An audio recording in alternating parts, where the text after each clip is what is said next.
Welcome back. If you aren't already following Naked, please take a minute to do so you don't miss out on any future episodes. Each follow means so much and it actually helps a lot. If you have more than just a minute, it would be absolutely incredible if you could leave a review and maybe even share an episode with a friend. I am relatively new to the pod world, especially new to the things that are important in the podcasting world. And apparently reviews and follows are up there on the list of importance. So I really appreciate it. Thank you so much for taking the time to do this. So when the idea of starting this podcast came to my mind, I wondered if anyone would actually listen. It's often so easy to find reasons why we shouldn't do the thing, easy to talk ourselves out of doing it before we even start. But the truth is, if we can get past all the noise in our heads and just do it, we might just know why the idea came to us in the first place. And this totally happened to me a couple months ago. I was reminded of the why behind Naked when I received a message from sweet Savannah, a girl that I've known for most of her life, but I haven't really known her story through her lens and her pain and experiences. Our families have been really closely connected. We've done church together. Her mom and I did Mamas and Tots together. We lived in the same town, but I've never truly known Savannah's story from her. So I was really surprised to get a message from her when she told me she wanted to join Naked.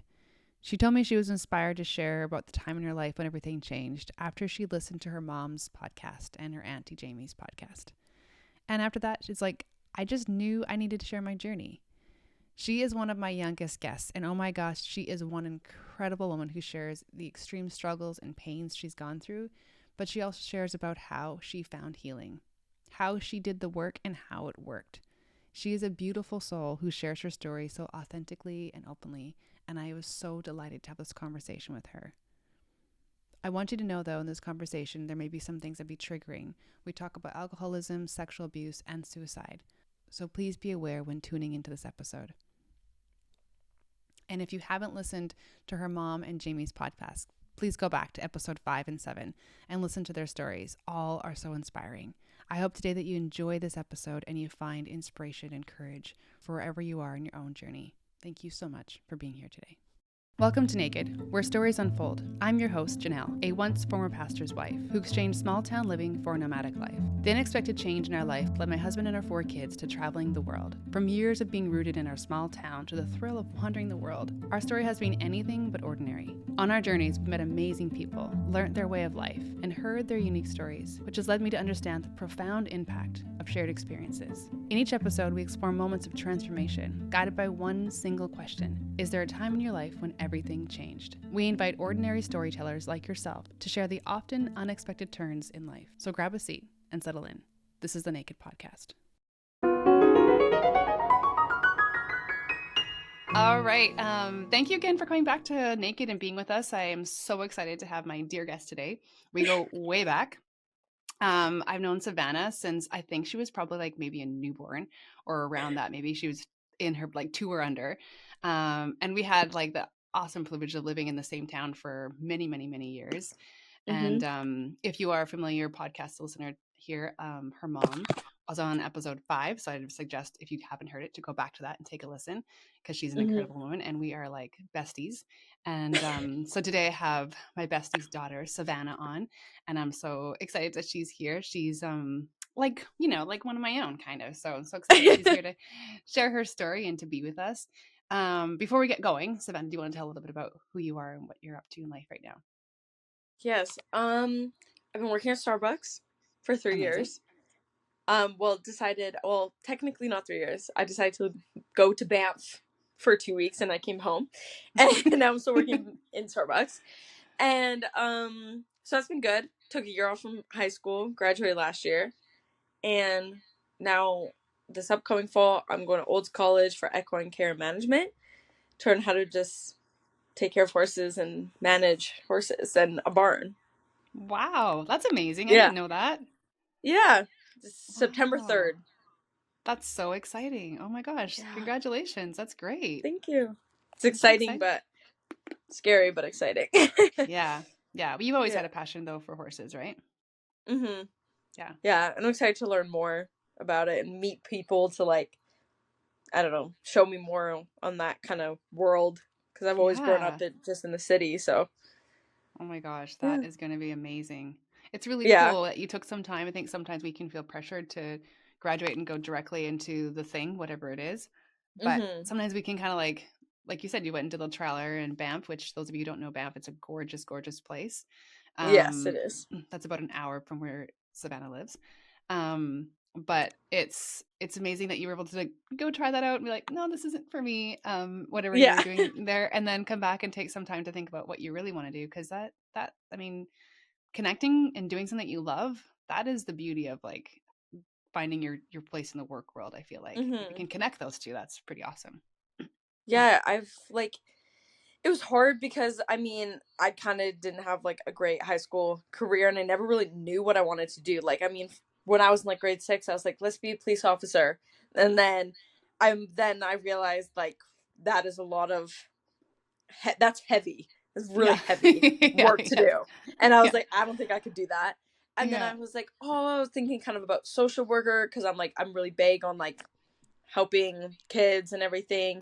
And then I was thinking about being a teacher too, and I was like, no, I'm not patient enough. And then I thought I was gonna be like a nurse or something like my mom, because I love helping others and all those kind of things, but bio was way too hard for me. And I was like, and I can kind of see like how much pressure and how much like how heavy that job is too. That Yeah. I knew, and I've always known my entire life, like, I mean, I want to live on a big farm with a bunch of kids and I want to be a stay-at-home mom. Mm, That's what I want to do. That's what I want to yeah. do. And so it's just like I need something that's going to be able to get me there, but I can like I want a job. I love working at Starbucks. I feel like I have a purpose. Like Yeah. I like my a job for me definitely. I'd be working since I was 14 years old. Like I'm 19 now. That is super just important to me to Yeah. work, but I mean, I've always known that I wanted to be a mom and that I want to do all these things. So Hmm. I wanted to find something that I was like, okay, I love horses, I love the country, kind of coincides with like what I want to do in my life. And so I was like, maybe I'll just manage a barn and just it'll be fun and I'll see what I That is like. incredible. That is Yeah. incredible. There's something so like those other traits and workplaces are really great, but like you said, there is a lot of heaviness to that. And I feel like Yeah. obviously there's every workspace has its own element of weight, but I feel like there's something beautifully calming about being around animals and horses, especially. Oh yeah. Yeah. Everything that has ever happened bad in my life, I went to my auntie's and I rode a horse and I always felt 100% better. I've always been like connected to it. Like maybe I don't dress how like a cowgirl's supposed to dress, but I mean like I'm a leggings and hoodie, big shirt girl, 100%. But I've always known that I'm supposed to be there. Hmm. That's Yeah, amazing. I'm so happy for yeah. you. I'm so Thank happy you. for you. And it's amazing when you get into that realm too, like the people that you meet and the connections that you can work in a barn nearby and like those kind of connections that you might not find those people if you aren't in that exact space of like Yeah, connections with people that are like-minded. So that is really exciting. I know. I'm pretty excited. And so is the Pretty course excited. just starting in September and it runs the full year? Yeah, it's just a year. Amazing. It's not like super expensive, and it's just like a certificate. So Okay. I'm thinking like after either I'll go back and I'll do another program because there's a bunch of programs into Cool. just under that thing. But I was like, it'd be like, I don't know. There's one about being like a farrier. There's one about like there's a lot of trades and stuff because I mean it's old agricultural Yeah. technology school, so there's a lot of trades and stuff. But maybe we'll see. I'm just gonna go through this year, see what if I like it, and then that's kind of my plan. That's And then hopefully awesome. get a job somewhere. So Yeah. In a yeah, barn. Right in a barn. where you I want to mean, be. yeah, exactly. That's all I want to be. That's all I ever want to be. Oh, that's so cool. I met this girl when we were in Nicaragua and she is a passion with horses too and always worked on like in farms and stuff with animals. But she Hmm. was traveling for a while and she ended up landing up at this beautiful barn where they have like 17 horses. And Oh she's wow. like just sort of like helping kind of like it's like an exchange of services. So you get to live and eat for free in exchange for like helping in the barn and being part of Okay. like eventually got to be like one of the riders that like took people on trails and did like beach runs and things like that, like beautiful. Oh wow. And now she like runs it. Like she's like one of the people that like take and just taking over the whole thing. So it's pretty Oh cool. You my never know gosh. where that passion can lead you, you know? Hmm. Yeah. So No, that's that's amazing. That's so cool. yeah. I'm just like animals have a way to connect to the heart and the soul and really bring a lot of healing. So I'm really excited Yes. for you. Yeah. That's awesome. On for another sure. note, what are you drinking today? Well, because I got my Starbucks frap. I Amazing. haven't had one in a really long time, and I was like, I needed a treat today. So Yeah. I got a little vanilla bean frap with caramel. Oof, that's a good one. That is a good Yeah, one. Yeah. it's I it's sweet, but I was like, I've been on like this health roll lately, and I was just like, you know what, treat treat. today. You know what? I'm doing a podcast. I need a drink. I'm getting a treat. Yeah, exactly. Yeah. That's awesome. What about you? Oh, I don't have anything too fancy. No fraps. I'm living in the forest, basically, Oh. in the UK. So, I there's a lot of herbs here. The lady has a lot of herbs, so I Ooh. just have some herbal, like basically water, some lemon, ginger, and fresh mint from like their little plant. So, Oh, yum. yeah, Oh, it's quite lovely. nice. Yeah, Yeah, that sounds very like calming. Like, it is. It is quite mhm. calming. I feel like the rest of the world right now is so hot, like especially back home where you are from Canada, like 34 degrees, one of the high, like crazy tides we never get back home. Where Yeah. I am, it's like 18 degrees and drizzling. So it's like it kind of feels like fall, kind of. But Yeah. so Oh, yeah, I mean, I'm such a winter girl myself that I'm like, this heat is driving, it makes me miserable. I hate it so much. Like, it's just like, I'm good at like 25. Like, yes, 25, I'm like, I got this. And yes, then, but, oh my gosh, and like, we just don't have any AC, so I have like 3 fans blowing on me at all times because I'm so hot. But we're hoping we're gonna get a little AC unit are you? and That it just put makes it a in big there because it's difference. too hot. And like it's like it is a heat wave. Like it's most likely not gonna get like this again.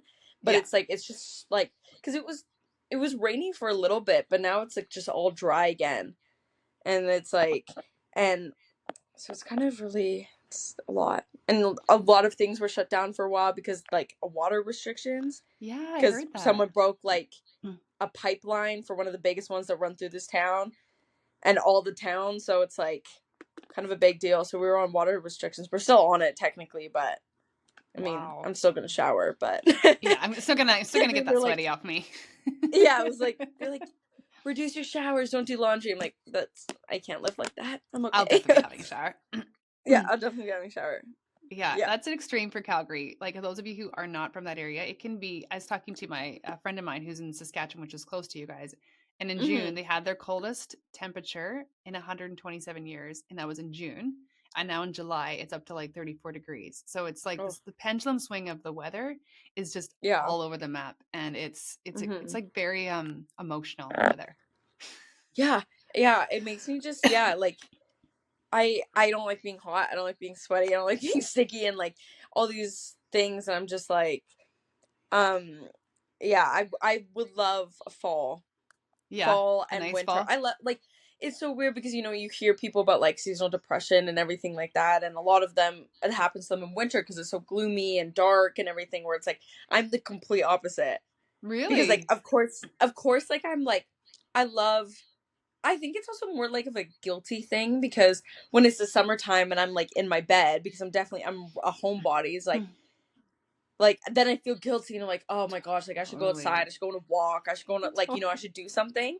But in the Yes. wintertime I have all of the excuses to Oh yeah. just be in my bed and do my little crafts that I do and just I'm just, like It's of course again it's like like the a full outdoors. permission slip. Hey? Yes. It's like Yeah, you that's you how get to literally stay how in I bed feel. for 6 months. Yes. That's yeah. But yeah, in the summer I'm just like, oh I should do this and stampede and I'm going on Saturday, which will be really fun, but it's like I don't know, I just like being home. Yeah. Yeah. And it does feel I like like you my should be home. doing something. I feel like when it's especially hot outside, you're like, oh, I should be going, doing something activity based. But the Mhm. wintertime, it's like, oh yeah, get a good book, sit by the fire, like cozy up in your like most coziest clothes. It doesn't matter. It's like, Yeah, no, it okay. doesn't matter. I don't have to feel guilty at all. Yeah, yeah. All Yeah. all the all the permission has been given to you in the wintertime. Yeah. Yeah. Exactly. Well, and because people, I feel like back home too, we're not used to this kind of weather. 34 degrees is not something we would typically have. So nobody has Mhm. AC. I mean, very few people I know have AC. So you just have to Mhm. bear the absolute Yeah. the heat. Oh, I can't. Well, because we've had, I don't remember, like, the last house we lived in, we had AC. I'm pretty sure all the houses we lived in before did, but I think it's also, like, well, I don't know if I'm, okay, the town or whatever, Calgary is, like, they have a lot of, like, older houses, where a lot of older Yeah. houses don't have AC. Or, like, the Yeah. newer houses that That's cost, true. like, $8 million have AC. Yeah. And Yeah. there's no really good in-between there. Yeah, it's true. Yeah. Yeah. But Oh man. I but it's okay. I don't know. I like it, and it's also don't I don't know. Don't really know. I just work. Like I work Yeah, at and least I you work work in an in heat. AC spot too.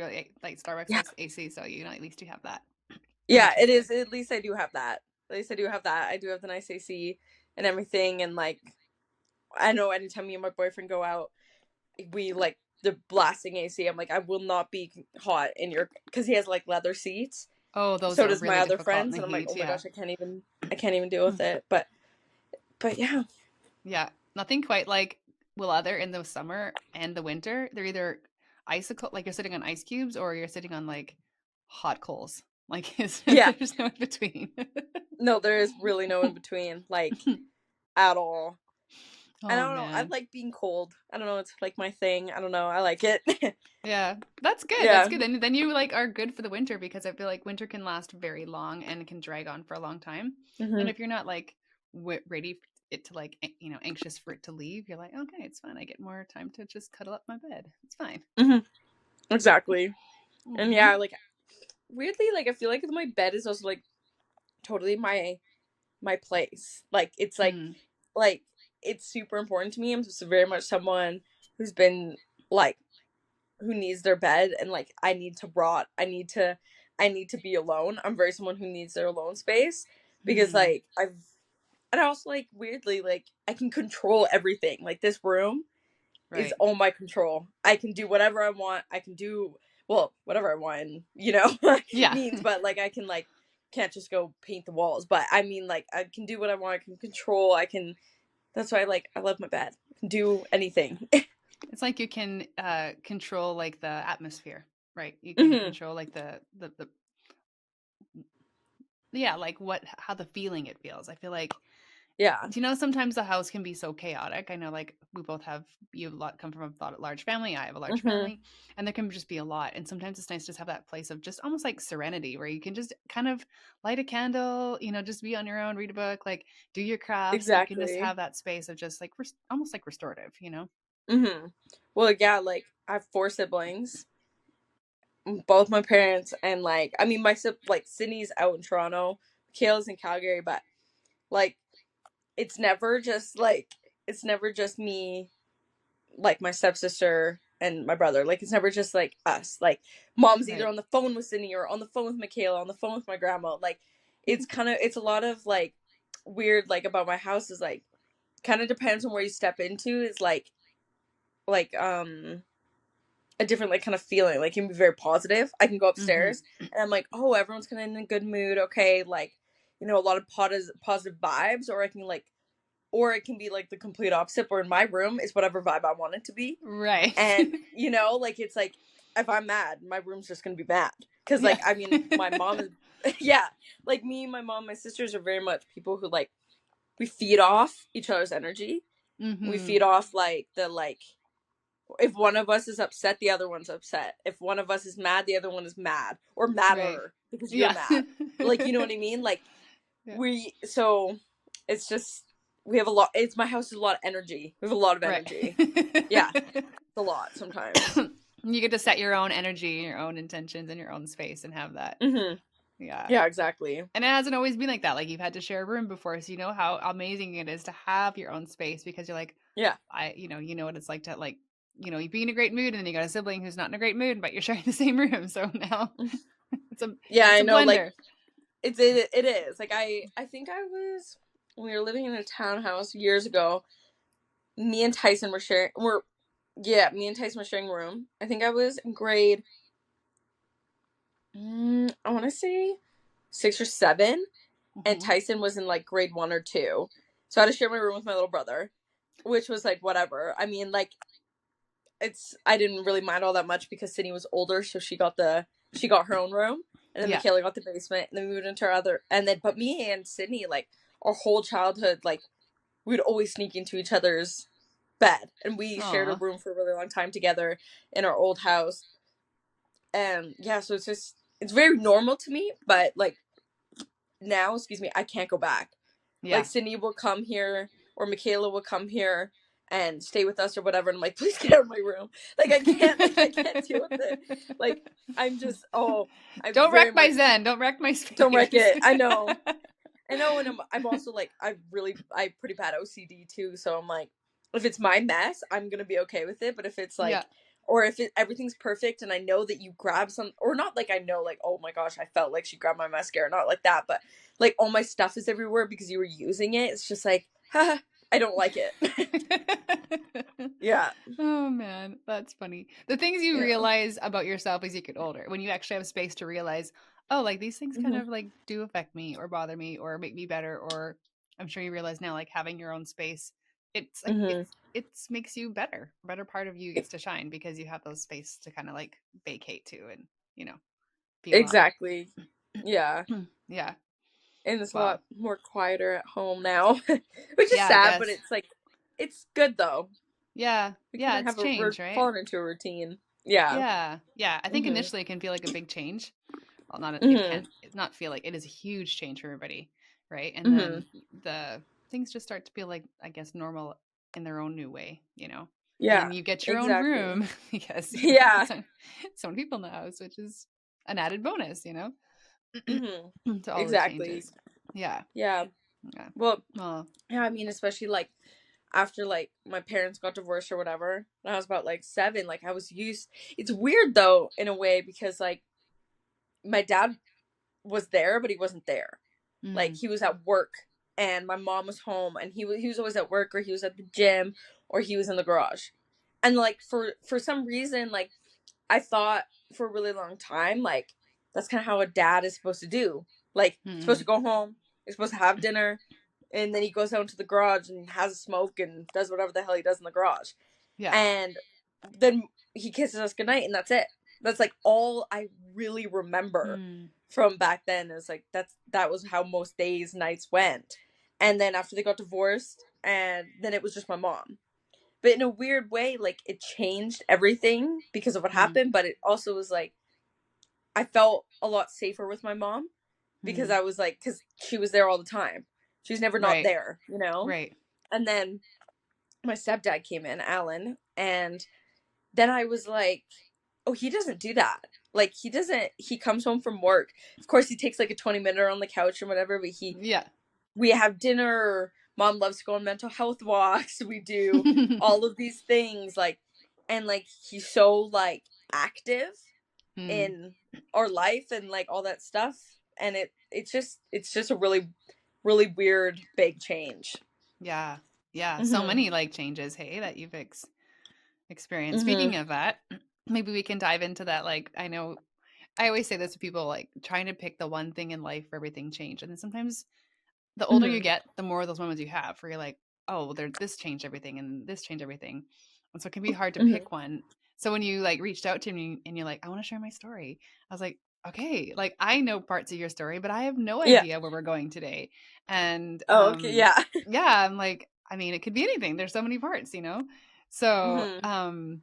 yeah, I think you've obviously had some time to like think about it and sit with it, about the Mhm. time in your life when everything started to change or everything changed for you. Yeah.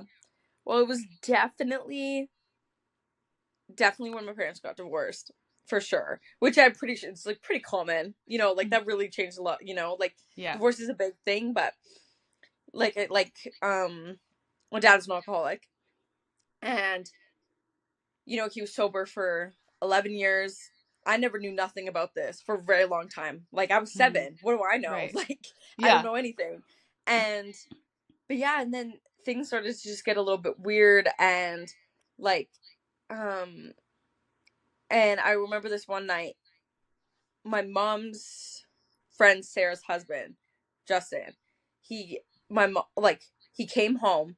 My dad came home, and Michaela was there, and he was just being drunk and kind of just being a jerk. And so my sister had to like put him to bed and then get us out of the house. And my mom was coming home. I can't remember if she was there or not, but I do remember Michaela having to kind of pick up that role Yeah. and to like, you know, protect us. And so I remember I was walking outside the house going to like Sarah's house with her husband Justin and my mom and everything, and I saw my dad's truck tires slashed. I didn't like they were like broken, like they were flat or whatever. And I remember crouching down and I was just screaming and crying because I was like, I don't understand what's going on. Like, because you Oh. know, you watch movies as Yeah. a kid and whatever, and you know, a tire's flat or it looks something like there's something wrong, you know? Yeah. Yeah. And I think that was a really big moment. I think that kind of like changed a lot. Like I was very much like a daddy's girl, 100%. Like I hated anything my mom cooked me. I always wanted to get like I always wanted my dad to make my noodles and I wanted him to paint my nails and I wanted, you know, him to do everything. Hmm. And then to go from like literally like I remember also a story my grandma always says to me. She's like, when I was about 3 or 4 years old and I got hurt at school. I got like a scratch or something on my knee, and they called my grandma because I was freaking out. And my grandma came and she's like, here, can I help you? Can I help you? And then I was apparently crying, screaming for my dad. And so my dad Oh. came all the way from work to put a Oh. band-aid on me and give me a kiss and go all the way home. And so like I was always daddy's girl. Like I was the youngest girl. I have two older Hmm. sisters, a little brother, and I don't I was it's always been like that. Yeah. And so it that was definitely the moment because it led to so many things after that. That like Hmm. it's hard cuz like I don't blame him for like I've I've had a lot of therapy and a lot of like, Yeah. you know, things about it, but it's like sometimes I wonder if that's what led to so many things in my that has happened to me since that, Hmm. you know? And so Yeah. you're a 7-year-old Sav, you come outside and you see the tires slashed. And is that when Hmm. everything dramatically changed for you guys? Is that when things really turned? Yeah, from like what I remember is that, yeah, and then they got divorced and my mom had to buy a little condo because it was me, Michaela, Sydney, Michaela's boyfriend, and Tyson with us. Because Michaela's ex-boyfriend didn't come from a very good home, so he lived Okay. with us. And yeah, so we had this little condo. We were in there for like I want to say like 5 weeks until my mom bought the townhouse. But Hmm. it like yeah, that's when everything just kind of went a little bit downhill. Like he he just he just went off. Like my dad just like he couldn't stop. And I know it's a Hmm. disease and it's something that I've had to like really like I don't know, deal with because Yeah. like I felt like always with my dad and stuff, I was always the one who was like saying, "Mom, what are you doing?" Like, dad, like he's a good guy, da, da, da, and all of these things, and always bringing him back Hmm. into my life, into my family's life, and stuff like that, because he he knows that I'm sensitive and that I'm easily pulled, and Yeah. like, and he knew that like he could pretty much get whatever he wanted from me because I was his little girl. Hmm. And yeah, that pretty like I've learned it's probably only been I'm 19 now, probably only been 3 3 or 4 years that I've really had to like realize that like I'm like I gotta keep my like I keep my distance now, Yeah. but like before like I was starting to like kind of see like what I was doing to my family, and I know it's not my fault now, but like, you know, because he would call me and then I would tell my mom or I would tell Cindy and then he would call them, and then even though he had kind of no right or respect to like Hmm. do that, Right. you know, like he had no right to like call us to do any things until he fixed his crap. Like, but I always just gave in all the Hmm. time, and Hmm. it's really hard, and it's like it's been like a really hard to deal with. Yeah. And I think that like yeah, like this other kind of huge thing happened, and I haven't talked to him since February.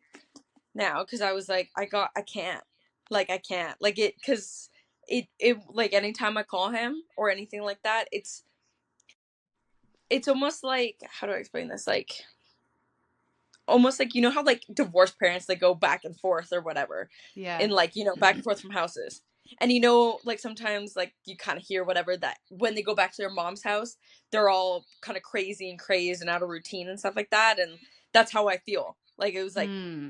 I felt like I was like, I it just messed up myself for like a week, and I was like, and then I'd get angry, and then I would just get mad, and like just all of it together. Just the complexities of the relationship, like being so close to your Hmm. dad, like you said, and being like he's doing your nails for you and he's coming home from work to put a band-aid on you, and like Hmm. he's in a lot of ways it sounds like he seemed to be like a safe place and a Hmm. place that you know, like you could rely on that consistency, and then all of a sudden it just like it's like something clicked and it just turned, and now you're dealing Yeah. with somebody, an entirely different person. And speaking of energies, like you spoke about, think about your home and coming home and like protecting your own space, you know. Hmm. Sometimes I refer to this, you know, you come home and you can tell like when your mom is mad, you don't even have to see your mom or your dad, you just know, you can just feel it in the air, you're like Yeah. something's wrong. And I Hmm. think as a child, as much as you might not know what's going on, you can pick up on that. So your dad all of a sudden changing, being your safe place, to now not Hmm. being the same person, not even having the same energy or the same like look in his eyes in a lot of ways, right? It's like something's Yeah. changed. Yeah. No, exactly. That's, yeah, it's definitely like, probably it was the hardest thing, and it was also like, yeah, it was, it's weird though, because like when it first happened, and you know, I talked to my aunties and stuff like that, like, you know, my dad, like, a lot Hmm. of people saw the really good part of him, and Yeah. so did I. Yeah. And for a long time, for a very long time, I didn't really see him being awful, like Michaela had, Cindy had, but he never really treated me like that, or he never really treated like, he never really got drunk around us for a really long time, Hmm. until I feel like, maybe, I think it was maybe grade grade 8, maybe. I have a really bad time with times, but a really hard time with times, and I think I was around then. I think it was the first time we were, him and his ex-girlfriend, we were in Invermere, and we and he was like, he kind of goes through these different stages, and he'll be like really lovey and touchy, and then he'll get kind of funny, and then he'll get kind of hungry, and then he'll get kind of, you know, whatever, and then he'll get kind of mean. Mm. And that was the first time that like he was just acting so weird. Like, I've seen him being drunk before then, but this is the first time I was like, okay, what, that, like, stop. Like, it was weird, and it was just like made me feel so, like, yeah, uncomfortable. And Right. like, but I mean, I was thankful to have like my dad's girlfriend there at the time, because even though she was pretty timid, and she was pretty like, she didn't really wear all the pants all the time. Like, my Yeah. dad was definitely, you know, but like I feel like she would have done something if it had to be have done, you know, like she would have Mm. taken us away if something were to have escalated. Yeah. But like, yeah, and then it was Christmas, I think 2022. My grandma, so my dad's mom, and everyone was here, and he was drunk, and he was like, just being an ass, and seeing like, because my grandma was texting his ex-girlfriend, and then he saw that, and he was yelling at my grandma. And then Cindy like sat him on the table, and was like, this is how you're making me feel, all of these things. They're both crying, and I've never seen my dad cry, ever. Mm. And I was like, oh my gosh, like, I kept on getting mad at Cindy. I was like, what the hell are you doing? Like, stop talking to him. Like, stop telling him how you feel, because you're just making it worse. He's drunk.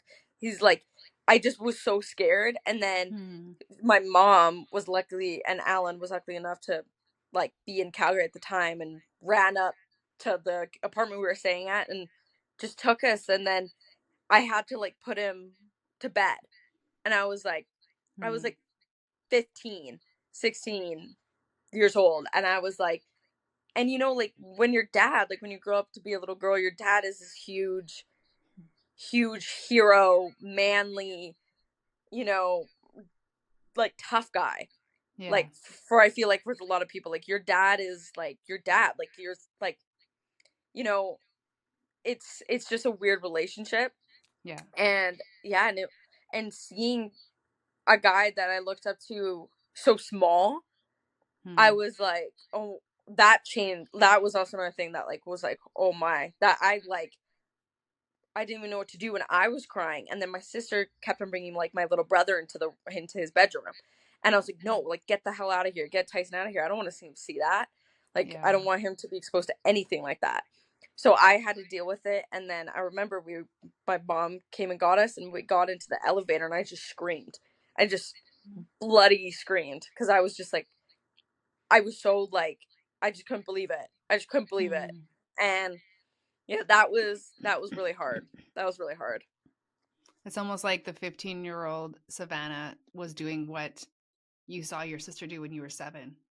Like that Yeah. moment where she's like Michaela stepping in, and then that's you. You're in that place where it's like, oh my gosh, now that I'm having to do that. Mhm. And even seeing Tyson, who's quite a bit younger than you, being like that maybe Mhm. 7-year-old in that same position, being like this guy that you all love and admire, and he's your hero, he's your dad, is Mhm. now somebody that maybe you don't feel safe around. Yeah. Exactly. And like, I'm also very much the type of person who's like, I'm very protective. I'm very protective of my people. I've always Yeah. been like that. Like, I think I remember what I might have been like 10 or something like that. And some people were giving like just City like hell at school, and I was just yelling about it. I was just like, I'm gonna beat them up, I'm gonna yell at them, whatever. And I was because like me, my mom, Cindy, and Michaela, we're like a unit. Like it Yeah. is us against this Yeah. freaking world. Yeah. And in some ways, it can be a good thing. In some ways, it can be hard. Like it's like, I think it was hard to open up to other Hmm. people and to like kind of like I don't know but me and Michaela and Cindy and everything like we're so protective of each other. Like I would do Hmm. anything like 110%. And I remember one time again, my mom was getting yelled at by some like just jerk of a guy at Genesis at the rec center, and he was like, and she came in the car and she was upset and she was crying, and I was like, what happened? She's like, this guy. And then I literally almost jumped out of the car to go yell at him. I was like 11. I was like, what am I gonna do? But I'm so protective of people, and I'm so Hmm. protective of my people that like I like when she kept on bringing Tyson into her room, even though Sydney is like 2 years older than me. I was like, I don't want you to even see this, even though I'm younger. Hmm. Or, I definitely don't want Tyson because I was like, I would rather just have all the pain. I'd rather want to see everything and Yeah. hold it all on me so that no one else can be affected. Right. Because Trying to like that's protect really them of big that. deal to me. Yeah. Yeah, like it's a big deal. Like when I see my mom like upset or my sister's upset or something like that. Like I get to this like I have to protect them, and like I get to this angry stage. Like I'm not very like I'm emotional, but I'm not like I never cry. I barely cry. And Hmm. sometimes I'm like I kind of wish I could cry a little bit because Yeah. I just don't cuz like I will get sad and I will maybe have like a 10-minute cry, and then I'm just mad. I'm just angry. And then I'm Yeah. like I'm going to do whatever the hell I can do to like protect and like just be like just have all the pain. I just want all the pain. I don't want anyone else to feel pain. And take it all. Yeah. Yeah, and take it on. I've learned that I can't do that. It's not healthy for me, but it's Yeah. like it's just it's hard cuz I don't like seeing my people upset, and I don't like seeing my people hurt. And especially by a guy that I felt that I kept on bringing in cuz he always got me in. Mm. So that's how I felt. Like I always felt like it's my fault. It's my fault that my brother has no idea what the hell is going on. Yeah. He just knows that daddy's sick. My sister is like trying to protect us and like all of these things, and it's like I felt for a really long time that it was all my fault because I was like Mm. because he would call me and be like, oh hey dad, and then he was like we should go out for dinner, and then I'll tell my mom, and then I'd be like, oh my god, if I don't go for the dinner, like he's gonna hurt himself, he's gonna do something, he's gonna drink, he's gonna whatever. So I would just always go back in Right. to him, and it was yeah. It's been really hard. Sounds like, yeah, you're really taking that protective role, whether it's like protecting your mom and your siblings, or protecting even your dad who's really sick, and Mhm. like feeling like, his wellness depends on you, if it means meeting up with him or seeing him or talking to him, being like, no, you're holding all of that weight. You just want to Mhm. protect the people that you Mhm. care about. And Yeah. even though I think, realizing that your dad's sick, and it's not something that's you can do, and it's not something that anyone needs to do. It's something that only he can do. And that can be Yeah. really hard, when you see somebody really ill and you want to like Yeah. help them make it get better, realizing that the only one that can is themselves. But it can really be Mhm. hard as a kid, like, and seeing somebody you adored so much and how it's impacted you for the last, I don't know, what, been 10 years or more, I Yeah. guess. Mhm. Yeah, and how it impacts you as a today, in your life today, Mhm. and just still wanting to protect.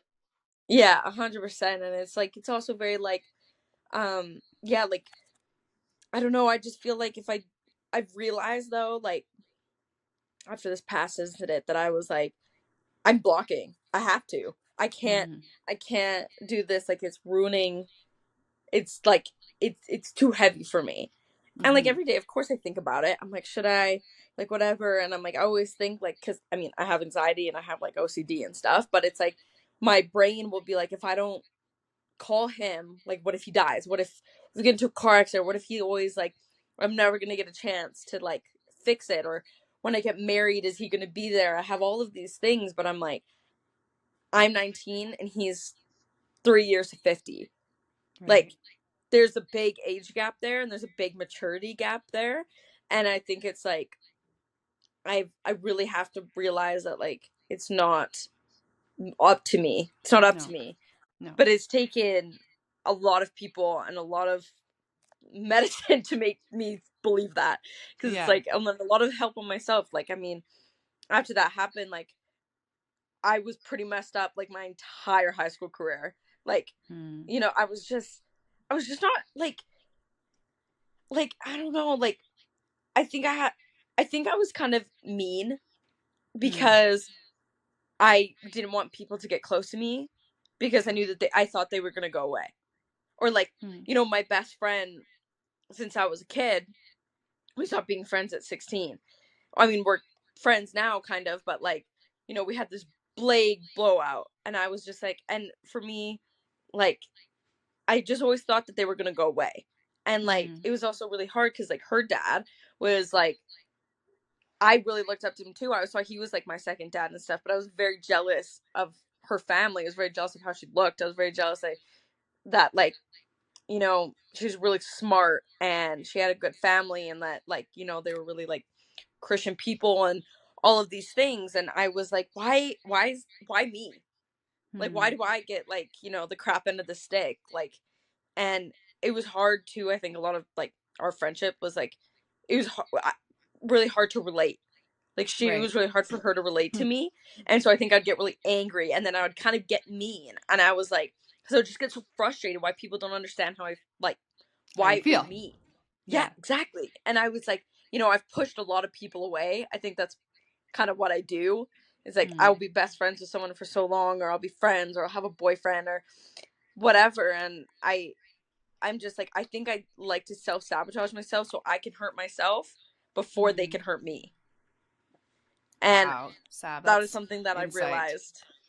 Yeah, realized that. But I mean, I'm in a really good, healthy relationship with my boyfriend now, and Mm-hmm. I love him, and he's my forever. But yeah, like I think I like before then though, like again, like kind of like talking with you in the podcast and stuff, and sharing to others. I was like, that took me very long time to be like, Mm-hmm. you know, not to self sabotage myself, and like, people are gonna hurt people, or people hurt people hurt people. Yeah. That is like, and it's so true. Yeah. Like for some reason, I'm like sometimes in like when I think back to like being in high school and stuff, like I just can't believe how judgy and like kind of just like, oh, I thought I was all that, and really I was never that girl, but it was such like like a wall I put around myself Yeah. so that no one could see who I really was. Like Right. I doubt that like my best friends during high school and stuff really knew Right. what was going on, because I always had this like, oh yeah, I'm tough, like, you know, kind of like, I don't cry, like, no one can touch me. Mm-hmm. But I still think I have a little bit of some of that, just, but like, I feel like a lot more like I can actually be myself and I can be vulnerable. I've had a very hard time being like vulnerable and open to people. Yeah. Like, I'll tell anyone that they want to know, but I'm sure I tell like the surface of what happened, but how it makes me feel, I never say. Right. I've never, it's hard time for me to say to people who are like closest to me. Right. And yeah. That is like what you just said there about, again, in that protective thing, like you're wearing the mask into high school to protect yourself, right? Because if Yeah. we're gonna judge something, they may as well judge the mask, because that's not your heart, and it feels like Mhm. less of being judged about you. But what I Mhm. find really interesting, and like I feel like a lot of us will go through our whole life and not realize not realize and understand what you just said, where it's Yeah. like you you self sabotage, you hurt yourself by pushing people away Mhm. before, so you hurt yourself before they can. Yeah. That is some deep insight there, girl. That Yeah. is, to realize It's like it's a way of protecting yourself. This friendship that you had, it wasn't because you didn't care for her, that you didn't like have so many things in common and so much history and so many things that probably brought you together. It's that mhm. if your dad, the one that brought you into the world, Yeah. could cause so much pain, then what could a Mhm. friend do? And so to like,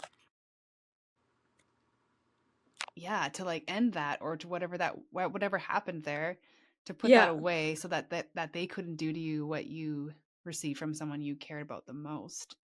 Mhm. Um Yeah. Well, that's it's like, I mean, I think it was a lot like, yeah, with that whole like friendship. I was like, I said some pretty stupid crap, and she was like, okay, we can't be friends anymore, which was like really hurt. It really hurt. Like, it was mhm. like, you know, she was my best friend for 16 years, Wow. like, and all of these things, but like, I don't I think I reached out after a year it happened, or at least 6 months, or after 6 months after it happened, because I was like, she probably just needs time, like, whatever.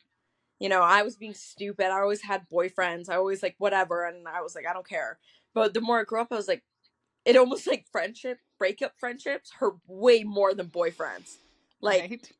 like, they see you in every season, those friends, and Mhm. I it was just, yeah, that was super hard for me, but um we patched things up now. It's just we're just not that close, which is fine. I'm fine. Yeah. I'm like, whatever. But yeah, it was just, I definitely push, or I make, like, I don't do it anymore, but like just in like past relationships and stuff like this, like I was like, it's almost like I wanted drama to happen, so that Mm. like I was like, I just want, I just like, I like, again, like self-sabotaging myself, because I was like, not like I would create drama, but it was just like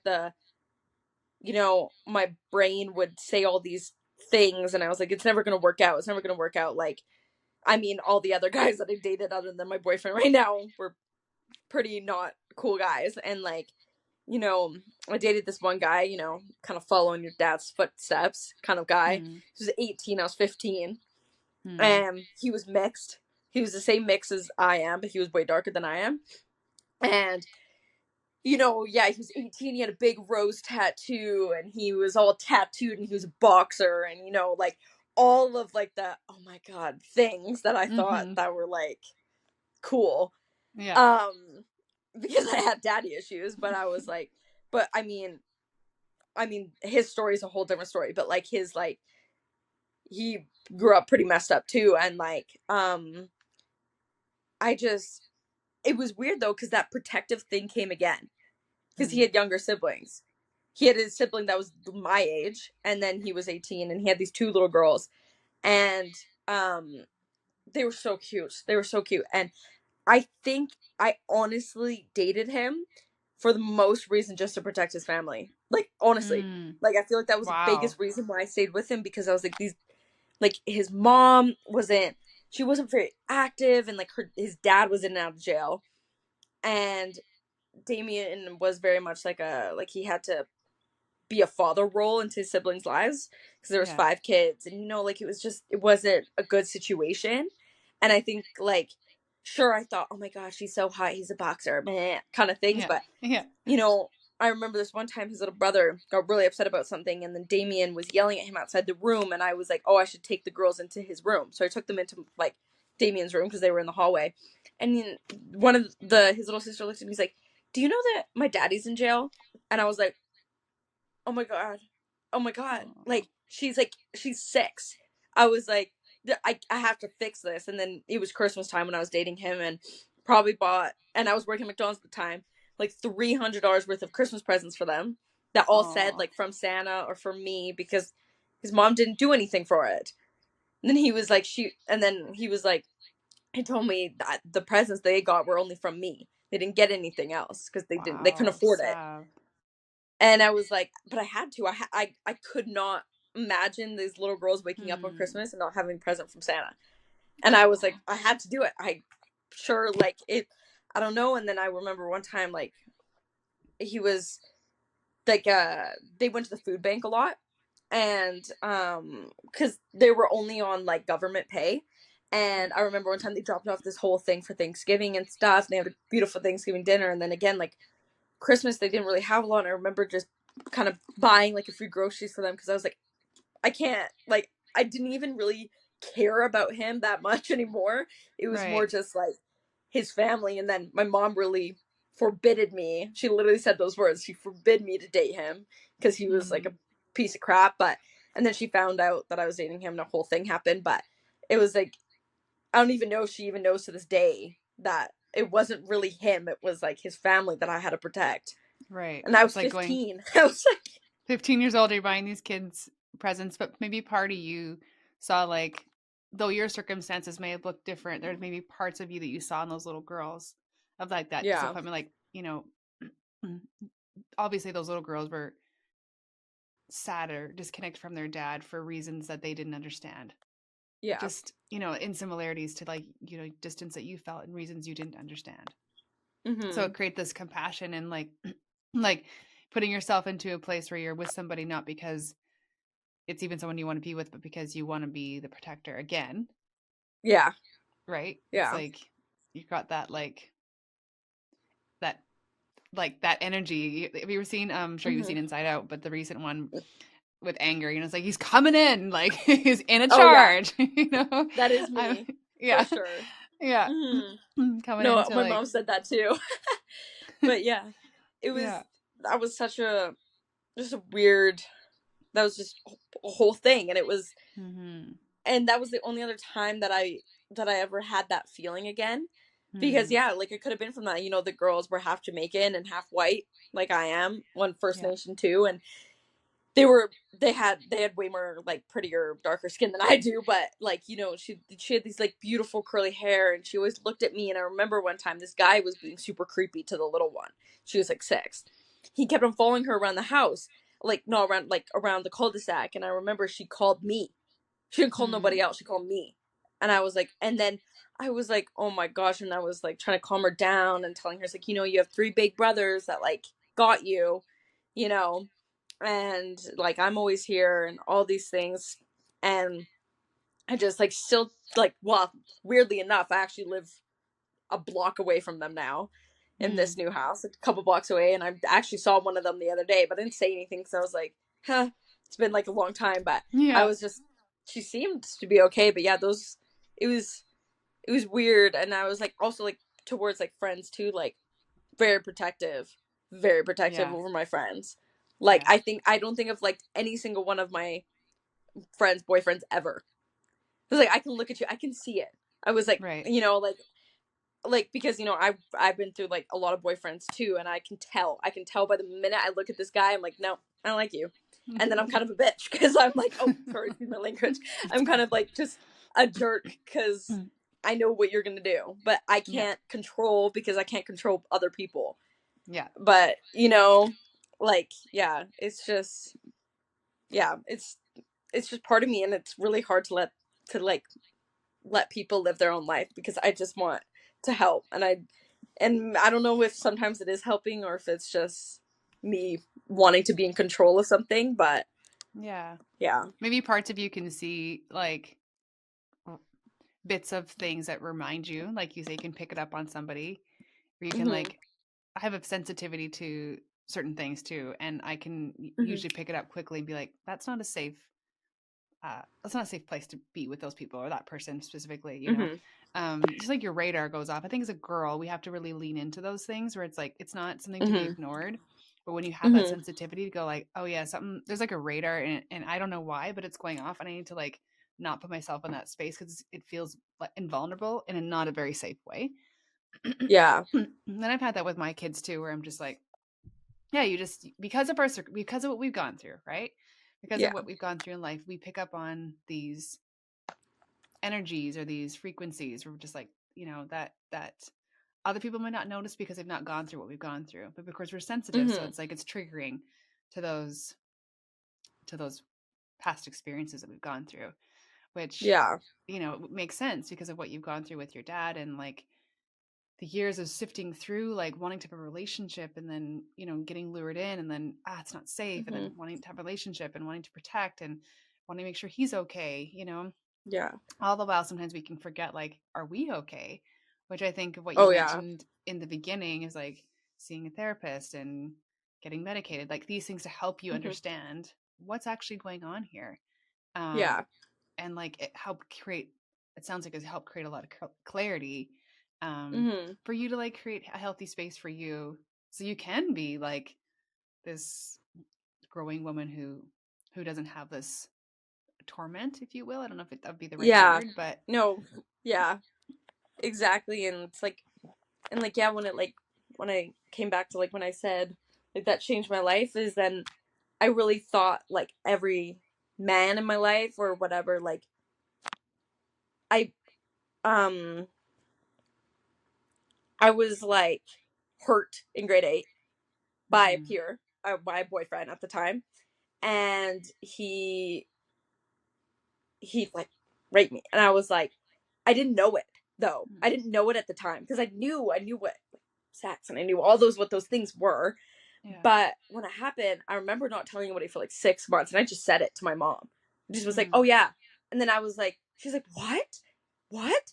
Like, and I was just like, "Oh yeah," like because at first it was super weird. Like it happened, and then he went home, and then I was trying to call him, and I was trying to do all these things, and then he just stopped talking to me. mm, Stop. Like, and I was like, "Oh my god, like what did I do wrong? I thought this was all my fault. I didn't think it was SA until I thought about it, and I was like, mm, "Oh, yeah, that was awful." And the first time I actually had like, I consented to it, I blacked it all out. Don't even remember a single thing. I know what mm, happened, but I blacked it out. And I was like, and I thought like a lot of that was like the reason why like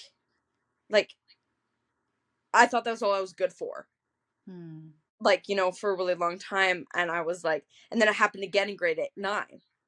And I got that guy into jail and all these things, and which was good, but it was like, and then i I just like wanted to end it. Like I wanted to just, I felt like that was all I was good for, yeah, and for a really long time, like I remember in grade 6 I was like, I was always known with the girl with the big butt.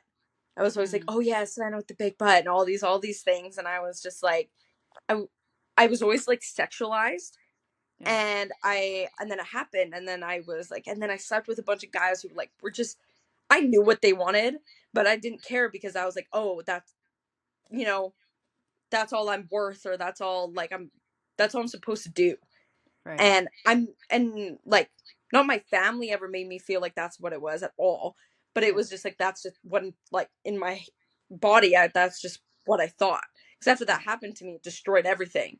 It mm-hmm, destroyed like my mental health. Like I had like 2 suicide attempts, and I had to go to like a rehab place for it.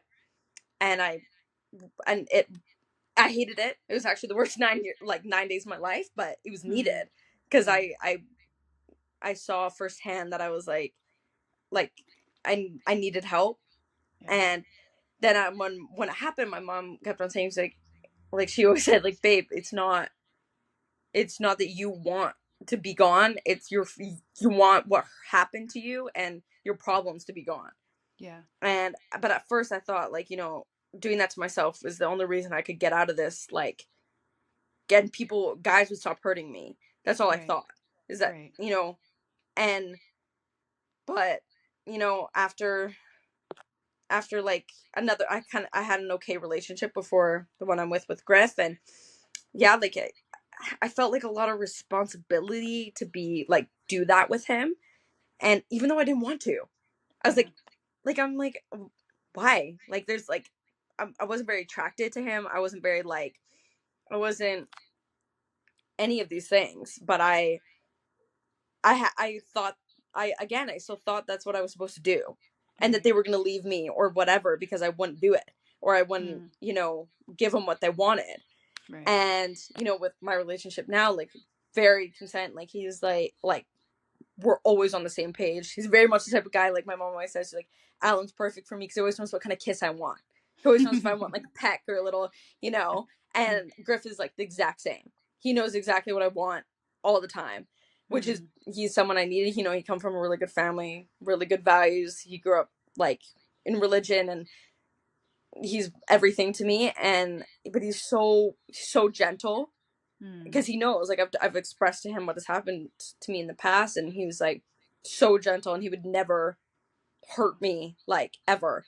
And like, after like, and then I have been like physically abused in other relationships too, and I was like, and I'm only 19. I was like, I Yeah. feel like I've Yeah. lived like 8 years, like 8 Yeah. different lives. Yeah. But it's been hard, but Wow. I think I think I love who I am now. And of course, like, Mm. you're never gonna be perfect, and you're never gonna like No. always be okay. Yeah. But I think I'm getting to that stage in my life where it's like I've realized why I did a lot of things and what has happened, but I've learned how to regulate myself and to, Yeah. not get into that kind of really bad depression, and just, yeah.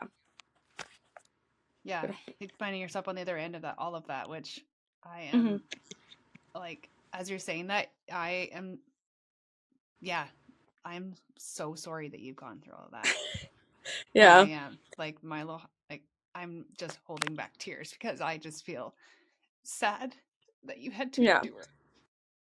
Hmm.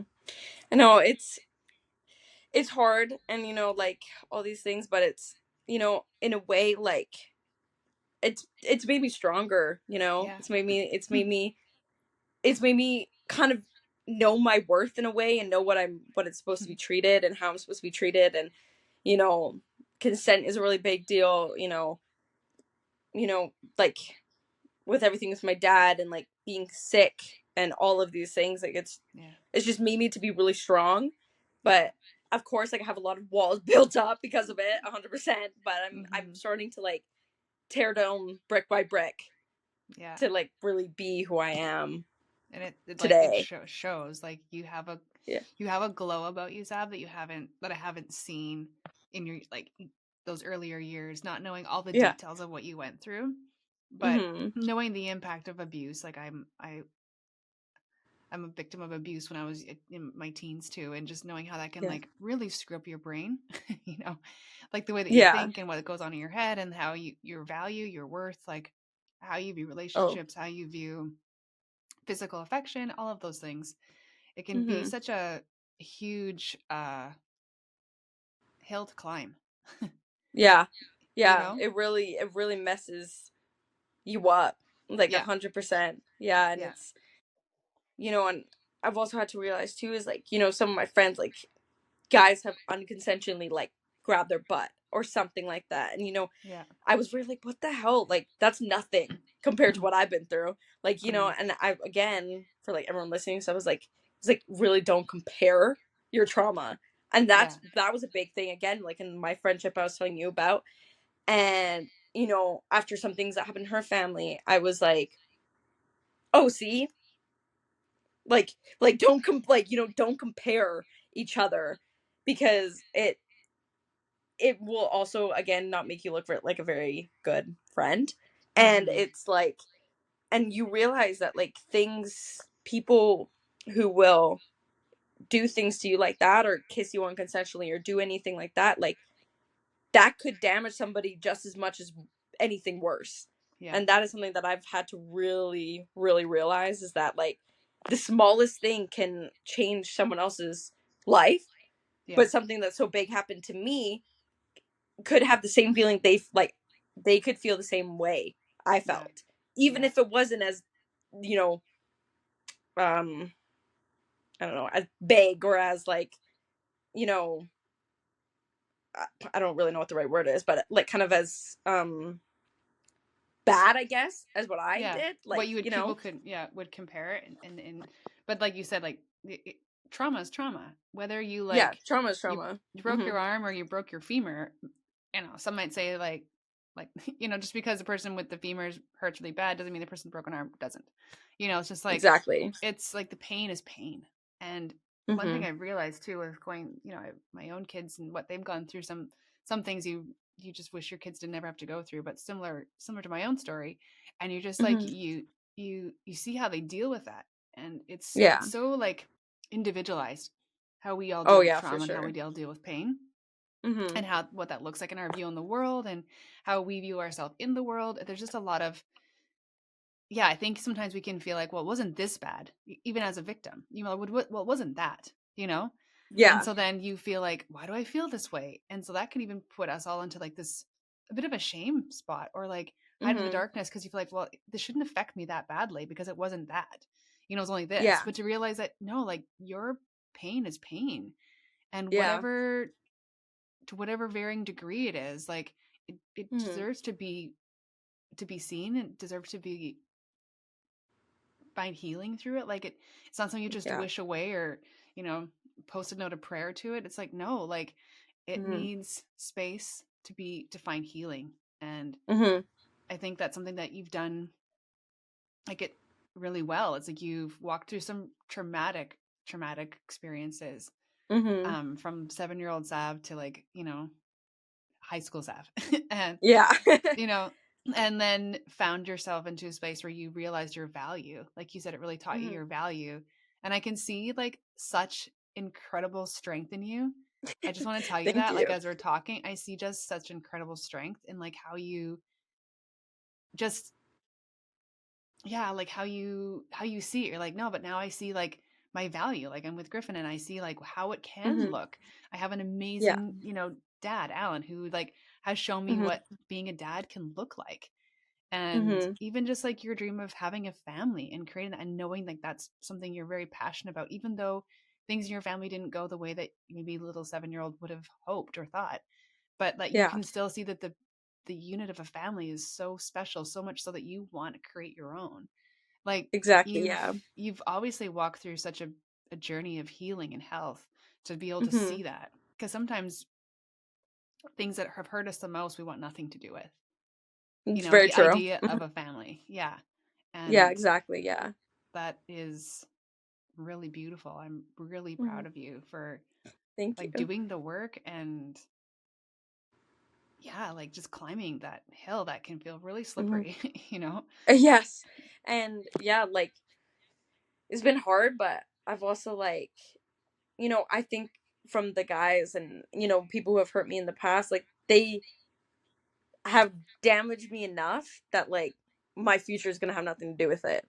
And that is Hmm. something that I've had to realize. I was like, you've pretty much like my entire high school career was the worst 4 years of my life. Hmm. And like it was all of these things, and I was like, and also being hurt, like, had ruined a lot of relationships for me too. But to have like healed from that and to be in a very healthy relationship now and like seeing a future with him, and there's it's just beautiful. And I just realized that like it's taken me a long time, but it's like, the guys and the trauma and whatever, it's like I can't let it ruin what I have now. Can't do Hmm. it. I can't, like, again, that's kind of why I haven't talked to my dad, because I was like, you're gonna put me right back there. And until Right. you show up my door having a freaking receipt that you've been sober for 3 years, okay, Yeah. I'll talk to you. Yeah. 6 months, I'll talk to Right. you. But Right. you know, I I'm I have to learn to just let it go, because I can't. I'm only 19. I've many years, and Yeah. I can't be in that space anymore. So I just have had to learn to like let people prove to you what like that like who they are and stuff, and whether you take that, whether it's good or not. And Yeah. Learning yeah, that but it's like okay to create those boundaries for yourself, right? Like it's okay to yeah, say boundaries and around that to yeah. protect yourself. And I've Yeah. never really had boundaries, but lately, and I was like, I'm in a great place. I'm working. I'm going to school. I have a great boyfriend. I'm getting my license. I'm doing all the things that I'm like, not like, I was like, I'm like, kind of mantras, like, not one person's going to stop me right now.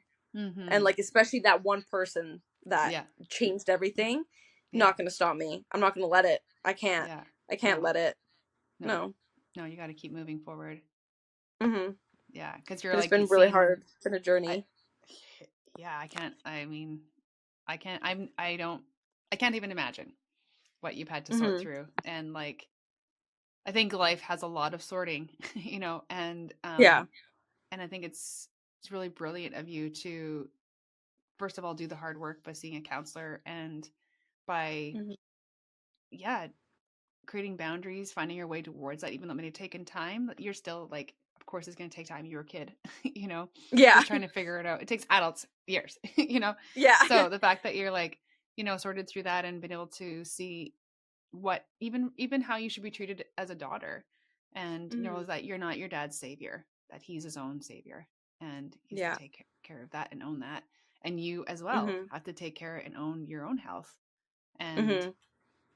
better that if there is like one thing that you could think of to tell like 7-year-old Sav or maybe 15-year-old Sav, maybe somebody who's listening today sitting in a similar Mm-hmm. seat that you were, is there something that you would tell them or tell your younger self? Um. Hmm. I think a lot of it is about like, a lot of it has to do with like a lot about control, like Mm, 7-year-old me seeing that, like, I had like, or maybe even 15-year-old me, it was like, like that's like, I've had to learn that I have to control who I am.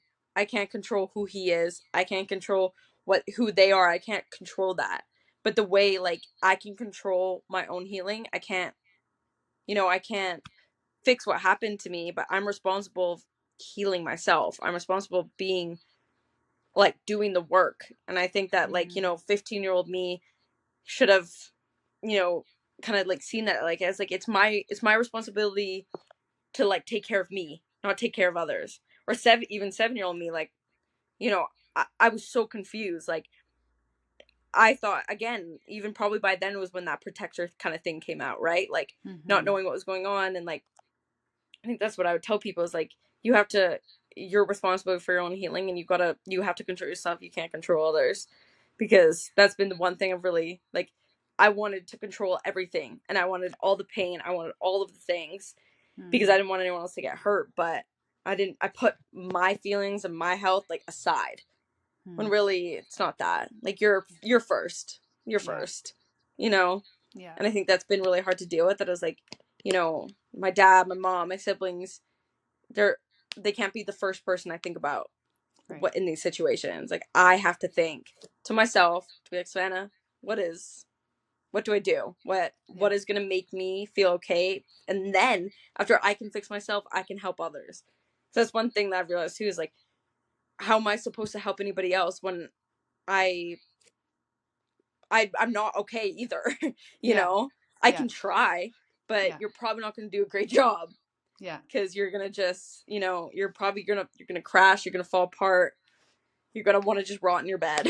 yeah, you know? And yeah, rather, if you're okay, then you can help other people be okay. yeah. Instead Yeah. of like running around, it's like that plane analogy. Every time you get on a plane, it's like put on your mask and if anything happens before you put on the one beside you, because you can't help somebody if you Exactly. can't help yourself, right? And it's just like Exactly. realizing that your mom actually mentioned that quote. I don't exactly know how she said it. You might know it now because it's very similar to what you said. But you're not responsible for the pain that's been caused to you, but you are responsible for your healing. Mm-hmm. Which My I'm mama like, told me that. yeah, she did. yeah.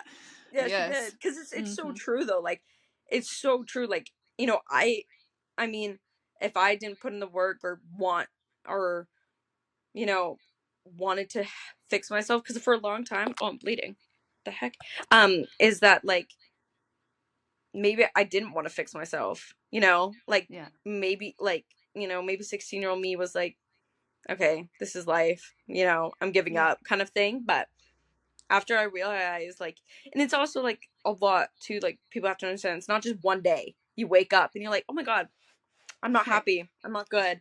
It's a Yeah. long time where Yeah. you one day you will wake up and you're like, oh my gosh, all that work worked. And Yeah. like I think that like choosing to heal yourself and is like the biggest thing, because Mm-hmm. like for a long time, like I'd not maybe I didn't want to heal myself, I just wanted it to be gone, Yeah. but that's never going to happen. So Yeah. you have to put in the work and you have to be responsible for your own healing, because who else is going to do it for you? Just like my dad, who else is going to make you sober? No one Yeah. but yourself. Even if Yeah. I want to the end of this earth, I want to, I can't. Yeah. you know Yeah. I can't, and it's hard to let go, but it's worse to live in it, I think. Yeah. Wow. Yeah. That is incredible. For all those who are listening today, that is some good wisdom from 19-year-old Savannah, who's lived 8 lives. I have lived 8 lives. That is brilliant. I think so many of us can take what you said and apply it to our lives, no matter what age we're at. You are a Hmm. brilliantly deep soul, and Thank you. you are. I And learned a lot from my mom. yeah, well, she's a great person to learn from. She's Yeah. incredible. Oh my goodness, that is incredible. Um, I want to say thank you for being here and for sharing the raw, like deep, vulnerable parts that aren't always easy to Yeah. share. Actually, they're the hardest things to share. They are the Um, hardest things to share. yeah, and I know the feeling of being here in front of a camera and sharing the story, and Hmm. even just like the sweats or like the anxiousness that can come about the idea of sharing the story. And Yeah. Like what to share, I what not to share. Yeah, Yeah. like what to share and what not to Yeah. share. And yeah, you are my youngest guest on the podcast, Oh, that's exciting. and it is, and I am so proud of you for coming and Thank you. sharing and taking the leap to tell your story. It's not easy to do, and I think you're going to inspire a lot of people, and with with your story, but also with like the courage to show up here and to share your heart and where you've come Well, from and what you've gone through. yeah, I hope so. Yeah, like I said, like when we first were talking about this, like seeing like my like Auntie Jamie and my mom's thing was like, like I know a lot of things, but seeing that was like really inspiring to me, because my mom, like, sure, she's an open book, but she doesn't really go full force, and I was like, that was super interesting for me to like listen to, and like the story about your dad and everything like that. It was like it's super inspiring, like a lot of people, and I was like, I'm young, a lot of people could be watching this and probably been exactly where I am and need someone to, you know, say say the right things. Mm-hmm. Yeah. No, and it doesn't. You know, what I realize is like knowledge isn't based on age. Knowledge is based on what we allow ourselves to learn. And Mhm. my 93-year-old grandma, when I sat with her a couple of years ago, I asked her like, "What's one of the things that you would want me to always remember and do?" And she's Mhm. like, "Oh, always keep learning." And Aw. she's so cute. Like she was still wearing lipstick and high heels, and she just passed away a few months ago. But she still like would That's draw her okay. eyebrows on, and she like always wore her lipstick and always had her earrings, and like just Aw. like and she would learn all the time, whether it was like how to learn how to do a new craft or learn a new Bible verse or learn a new song on the piano. Like she was always learning something, and I think Mhm. that's the thing, is that if we're learning, we're growing. And Yeah. um yeah, like there's so much that we can take from, all of us can take from what you shared today, and I'm just so delighted that and honored, first of all, that you reached out to me and you're like one And asked to be on the well, thank you podcast. for of, letting me. of course, I was just so honored and excited to have you be part of the naked community and share your Yes. story. um Well, I'm very honored that I got to do this.